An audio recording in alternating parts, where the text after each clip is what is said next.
Hi అండి, నమస్తే. Welcome back to Sravani's vlogs and kitchen. ఈరోజు మన రెసిపీ వచ్చేసి రొయ్యల పొట్టుతో చాలా సింపుల్గా టేస్టీగా కర్రీని ఎలా ప్రిపేర్ చేసుకోవాలో ఈరోజు వీడియోలో చూసేద్దాం. వేడి అన్నంలో కలుపుకొని తింటే ఈ ఎండు రొయ్యలతో కర్రీ చాలా రుచిగా ఉంటుందండి. సో లేట్ చేయకుండా వీడియోలోకి వెళ్ళిపోదాం. ముందుగా ఒక గిన్నెలో వేడి నీళ్ళని తీసుకొని అందులో ఎండు రొయ్యల పొట్టుని వేసుకొని ఈ వేడి నీళ్ళతోనే ఒకసారి బాగా కడిగి ఈ నీటిలో నుంచి రొయ్యలను తీసి పక్కన పెట్టుకోవాలి. ఇలా కడగడం వల్ల ఇందులో ఇసుక ఏమైనా ఉంటే అడుగున చేరిపోతుంది, నీట్గా క్లీన్ కూడా అయిపోతాయి. వీటిని తీసి పక్కన పెట్టుకోండి.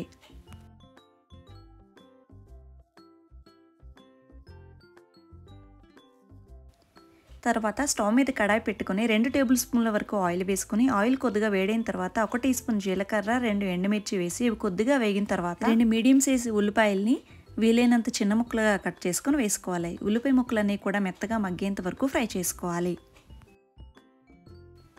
తర్వాత ఫ్రెష్గా దంచి పెట్టుకున్న అల్లం వెల్లుల్లి పేస్ట్ని 1 టేబుల్ స్పూన్ వరకు వేసుకొని పచ్చి వాసన పోయేంత వరకు కూడా ఫ్రై చేసుకోవాలి. తర్వాత కడిగి పెట్టుకున్న రొయ్యల్ని అలాగే రుచికి తగినంత సాల్ట్ నేనైతే 1 టీ స్పూన్ వేసుకున్నానండి. ఒకసారి బాగా కలిపి 2-3 నిమిషాల పాటు లో టు మీడియం ఫ్లేమ్లోనే ఫ్రై చేసుకోవాలి.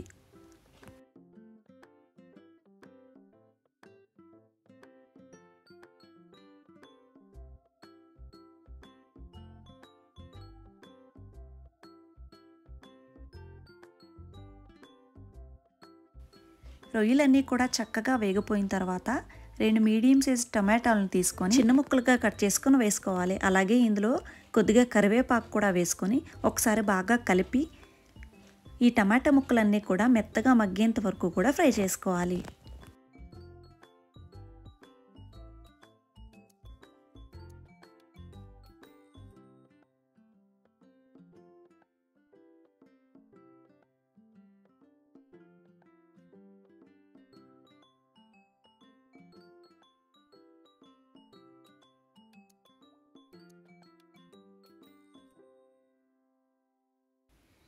కాసేపటికి ఈ టమాటా ముక్కలన్నీ కూడా ఈ విధంగా మెత్తగా మగ్గిపోతూ ఉంటాయి. తర్వాత ఇందులో 1/2 టీ స్పూన్ పసుపు, 1 టీ స్పూన్ కారం, 1 teaspoon garam masala, 1/2 teaspoon ధనియాల పొడి వేసుకొని ఒకసారి బాగా కలుపుకొని ఇందులో ఒక 100 ml వరకు నీళ్ళను వేసుకొని కాస్త గ్రేవీలా దగ్గర పడేంత వరకు కూడా కుక్ చేసుకోవాలి. మీకు డ్రైగా కావాలి అనుకుంటే ఈ పౌడర్స్ అన్నీ వేసిన తర్వాత కొద్దిగా కొత్తిమీర వేసుకొని స్టవ్ ఆఫ్ చేసుకొని సర్వ్ చేసుకోవచ్చండి. మీకు గ్రేవీలా కావాలి అనుకుంటే ఈ టైంలో ఒక 100 ml మాత్రమే వాటర్ వేస్తే సరిపోతుంది.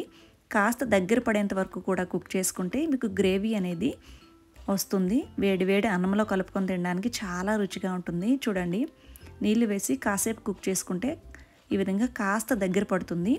ఫైనల్గా ఇందులో సన్నగా తరిగిన కొత్తిమీర కూడా వేసుకొని స్టవ్ ఆఫ్ చేసుకొని వేడి అన్నంలో సర్వ్ చేసుకొని తింటే చాలా రుచిగా ఉంటుంది. ఒకసారి ఎప్పుడైనా సరే ఇలా ట్రై చేసి చూడండి. ఈ కర్రీని చేసుకోవడానికి ఎక్కువ టైం కూడా పట్టదండి. చాలా క్విక్గా చేసుకోవచ్చు. 5 నుంచి 10 నిమిషాల లోపే చేసుకోవచ్చు. ఎప్పుడైనా నోటికి ఏదైనా డిఫరెంట్గా తినాలనిపిస్తే, చాలా రుచిగా కావాలి అనుకుంటే ఈ కర్రీని మీరు తప్పకుండా ట్రై చేయొచ్చు. రసంతో కూడా పని ఉండదండి. జస్ట్ ఈ కర్రీని కలుపుకొని అన్నం మొత్తాన్ని కూడా తినేస్తారు, అంత రుచిగా ఉంటుంది. మీరు కూడా ఈసారి తప్పకుండా ఈ కర్రీని ట్రై చేసి ఎలా వచ్చిందో నాకు కామెంట్ చేయండి.